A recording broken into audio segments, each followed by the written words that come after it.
ఈరోజు మమ్మల్ని కాచి కాపాడినందుకు నీ కృతజ్ఞతలు ప్రభువా. ఈరోజు వాగ్దానము నీ ఆశీర్వాదము నుండి నా కుటుంబము నిత్యము ఆశీర్వదించబడును. ప్రియమైన దేవా, నేను నా కుటుంబాన్ని నీ ముందు తీసుకెళ్ళి ఆశీర్వాదము కోసం ప్రార్థిస్తున్నాను. దేవా, నీవు ఈ ప్రపంచంలో మనకు జీవితం ఇచ్చావు. మన కుటుంబాలను ప్రేమ, శాంతి మరియు ఐక్యత ప్రసాదించావు.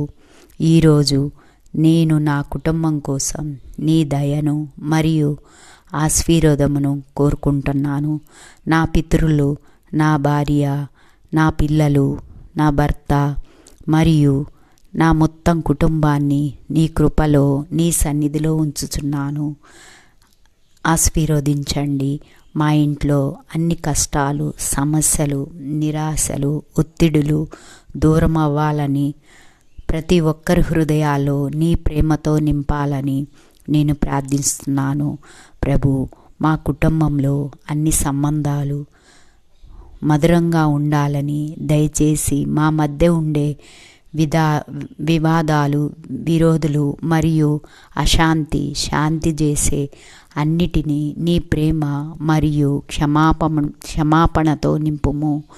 మా మనసులను నీ కృపకు అంగీకారం మరియు క్షమాపణతో నింపాలని నీ పవిత్రాత్మతో మా లోపల ప్రభావితం చేయుము. మా పిల్లలు, యువత వారి జీవనమా నీ ప్రేమ పొందాలని, నీ ఆశీర్వాదముల వారిని పరిపూర్ణంగా ఉంచాలని, దేవుని జ్ఞానాన్ని ఇవ్వాలని ప్రార్థిస్తున్నాను. వారికి నీ ఆశీర్వాదము, వారు నీ నీతి శాంతి అనుసరించి ధర్మ మార్గంలో గడపాలని నేను కోరుకుంటున్నాను.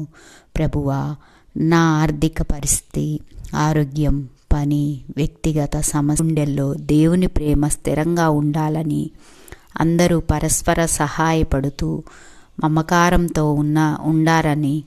ఉండాలని నేను ప్రార్థిస్తున్నాను. దేవా, మీ విలువైన ధర్మం, ప్రేమ, క్షమాపణ మరియు దయ మా కుటుంబంలో